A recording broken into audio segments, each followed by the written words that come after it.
Pledge is based on the United Nations definition of the blue economy. And a blue economy is really about engaging with private sector to create conservation. And again, and what's so beautiful about this is conservation and economic returns in a single product. Well, Savu Savu, was a place where I've got family up and down this whole coast, and it was a very early place where a lot of the early Europeans came to Fiji, and then subsequently intermarried with locals, and so it's kind of a melting pot within Fiji, and it's very special. I think it's a unique community where it's small enough to where everybody knows and everybody tries to help each other. Pearl farms are coming from some of the 1.01% of the surface area of the world where it's the greatest concentration of marine biodiversity in the world. And it's a huge amount, and in some publications you read that there might be as much as 1,000 species per square meter. And it's so important that we highlight the need to protect these areas. I don't believe in any other product in the world except for pearls, where we rely on that environment, we have to protect that environment, and so we're conserving that environment.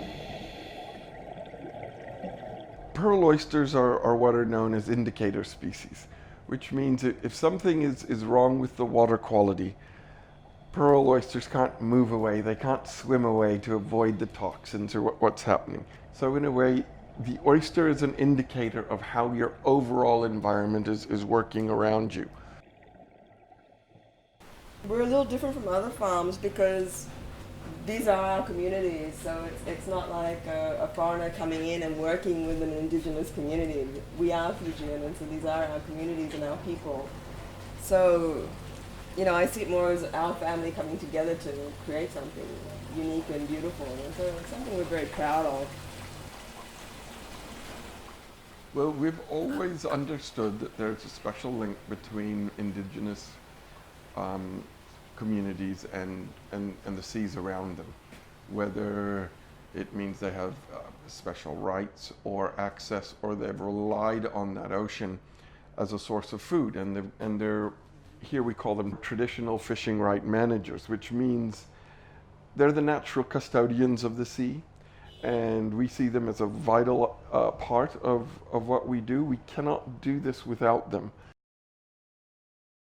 They have cultural ways of preserving their fishing grounds, which in this case is they declare a tambu, which is or in Fijian it means a forbidden place to go.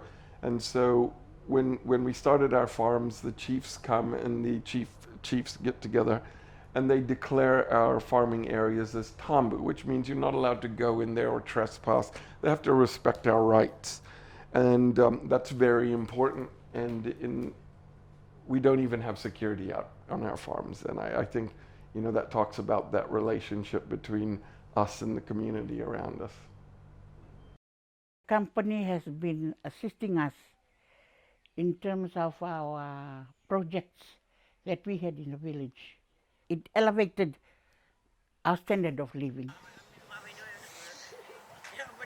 To really be part of a community, you have to invest both short-term and long-term.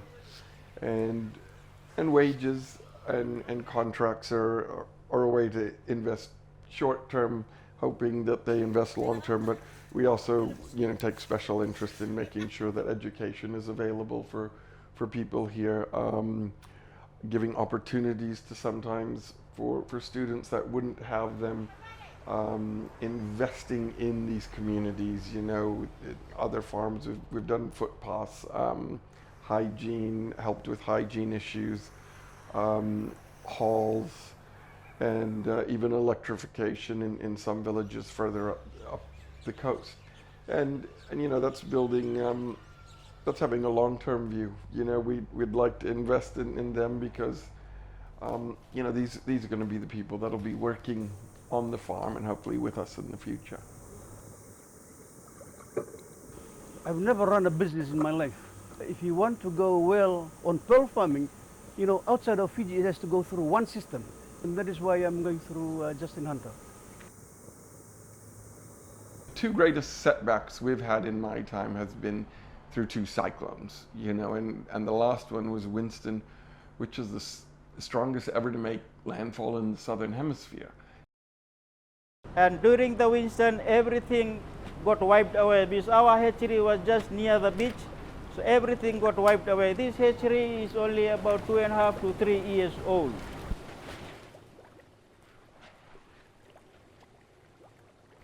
You know, that's part of the challenge, but with that challenge and with that series of unfortunate events, you also see opportunities. Once we're done with oysters, then we'll go on to other things like sandfish, giant clams, and seaweeds, and all sort of things that we can grow here. I believe in the future of other aquaculture, which is going to have an increased range in the world. People will be more reliant on this for future food sources. Took us quite long to get where we are right now. Lot of experiments, lot of testing, and lot of things. So we don't tell everybody what we do.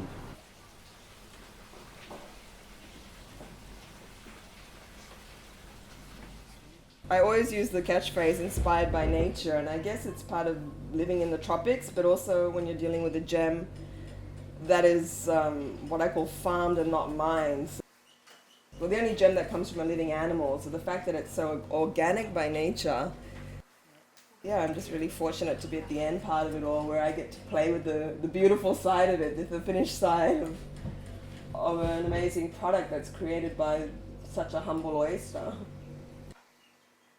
When you buy a pearl, you should feel like you're not just buying a beautiful piece of jewelry or a beautiful pearl, but you should feel like you're investing in our oceans and the long-term health of our planet. I don't know what the future will be, but they say the future will be the sea. Pearls have a very important role to play in regards to our oceans, people, and especially at a time when climate change is becoming such a big topic. When you've got a pearl farm and you've got this community that starts to rely on it, all of us become stewards of the sea. All of us become more involved, and if that creates a domino effect where any kind of development has to be done properly here, and we set a bar, and then that moves on to grow within our country, and we're setting a higher platform.